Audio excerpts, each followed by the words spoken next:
अस्सलाम वालेकुम, मेरा नाम है दानिश रफ़ीक और इस वीडियो में हम बात करेंगे आपकी यहाँ पे रेलवेज़ में 32,000 वैकेंसीज़ नोटिफ़ाई कर दी गई है और जिसमें आपकी क्वालिफ़िकेशन सिर्फ़ 10th लेवल की क्वालिफ़िकेशन आपको चाहिए। अगर आपके पास 10th क्वालिफ़िकेशन नहीं है, आपके पास आईटीआई का डिप्लोमा है, तब भी आप यहाँ पे अप्लाई कर सकते हैं। तो आप यहाँ पे कब से अप्लाई कर सकते हैं, फ़ीस आपकी क्या होगी, आपकी यहाँ पे मेथड ऑफ़ सिलेक्शन क्या होगी, कितने आपके स्टेजेस इस रिक्रूटमेंट प्रोसेस में होंगे, आपकी सैलरी यहाँ पे कितनी हो सकती है, सारी इन्फॉर्मेशन हासिल करने के लिए आप हमारी वीडियो के साथ आखिर तक बने रह सकते हैं। तो आप यहाँ पे अप्लाई कर सकते हैं 23 जनवरी 2025 से 22 फरवरी 2025 तक और जो यहाँ पे फ़ी की लास्ट डेट है 24 फरवरी 2025 है, यानी तब तक आप यहाँ पे फ़ीस पे कर सकते हैं। और अगर आपने यहाँ पे कोई मिस्टेक कर दिया एप्लीकेशन फॉर्म फिल करते वक़्त, तो आपके पास मॉडिफ़िकेशन का भी टाइम है। आप 25 फरवरी 6 मार्च 2025 तक यहाँ पे जो है आप मॉडिफ़ाई कर सकते हैं।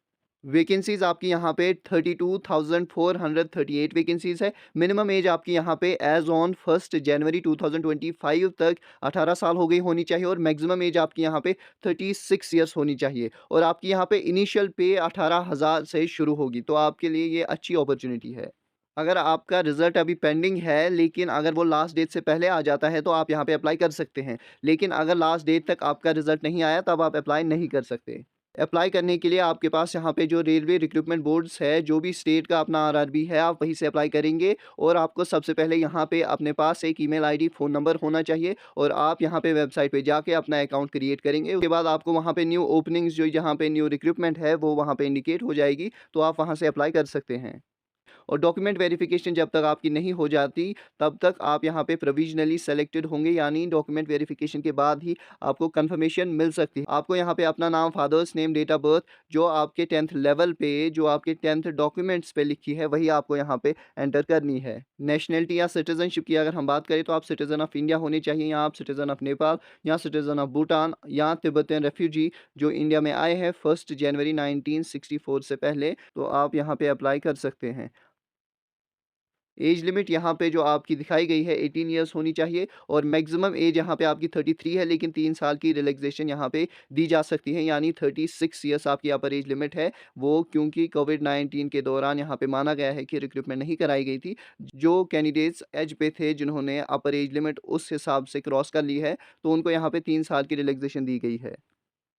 फ़ीस की अगर हम यहाँ पे बात करें, तो आपको यहाँ पे अगर आप फिज़िकली चैलेंज्ड है, फीमेल है, ट्रांसजेंडर है, एक्स सर्विसमैन है, एससी है, एसटी है, माइनॉरिटी कम्युनिटीज़ से, इकोनॉमिकली बैकवर्ड क्लासेस से हैं, तो आपको यहाँ पे 250 की फ़ीस पे करनी है और जिस दिन आप कंप्यूटर बेस्ड टेस्ट में अपीयर होंगे, उस दिन आपको यहाँ पे ये फ़ीस वापस दी जाएगी। और अगर आप बाकी कैटेगरीज़ से हैं, यानी आप जनरल कैटेगरी से हैं या अगर आप इकोनॉमिकली वीकर सेक्शन से हैं, आप अदर बैकवर्ड क्लासेस से हैं, तो आपको यहाँ पे 500 की फ़ीस पे करनी है और आपको ₹400 यहाँ पे वापस कर दिए जाएँगे जब आप कंप्यूटर बेस्ड टेस्ट में अपीयर हो जाएँगे।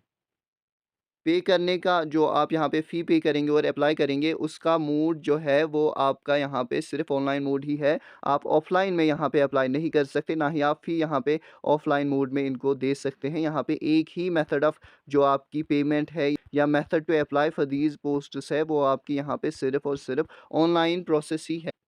एग्ज़ामिनेशन की अगर हम यहाँ पे बात करें, तो आपके यहाँ पे हम देखेंगे कि स्टेजेस कितने हैं। सबसे पहले आपका स्टेज जो यहाँ पे है, आपका यहाँ पे कंप्यूटर बेस्ड रिटन टेस्ट होगा, उसके बाद आपका यहाँ पे फिज़िकल होगा। फिज़िकल होने के बाद आपका यहाँ पे जो है आपकी डॉक्यूमेंट वेरिफ़िकेशन यहाँ पे कराई जाएगी और उसके बाद आपका मेडिकल टेस्ट होगा। तो एग्ज़ामिनेशन की अगर हम यहाँ पे बात करें, आपको यहाँ पे 90 मिनट्स दिए जाएँगे। 90 मिनट्स में आपको यहाँ पे 100 क्वेश्चंस अटेम्प्ट करने हैं। उसमें आपको 25 क्वेश्चन जनरल साइंस के, 25 क्वेश्चन मैथमेटिक्स के, 30 क्वेश्चंस आपके जनरल इंटेलिजेंस एंड रीजनिंग के और 20 क्वेश्चंस आपके यहाँ पे general awareness and current affairs, यानी जनरल अवेयरनेस में आपकी जो general studies, polity, economy, history वगैरह और उसके साथ करंट अफेयर्स भी आपको यहाँ पे पूछे जाएँगे और नेगेटिव मार्किंग भी आपकी यहाँ पे होगी। आप यहाँ पे अगर 3 क्वेश्चंस गलत करेंगे, तो एक राइट आंसर आपको यहाँ पे डिडक्ट कर लिया जाएगा। यहाँ पे मिनिमम परसेंटेज ऑफ मार्क्स भी इन्होंने रखा है, which means if some candidates do not get such minimum percentage of marks, then no one shall be selected from that category. मतलब ये है कि अगर यहाँ पे अनरिज़र्व्ड कैटेगरी में किसी स्पेसिफ़िक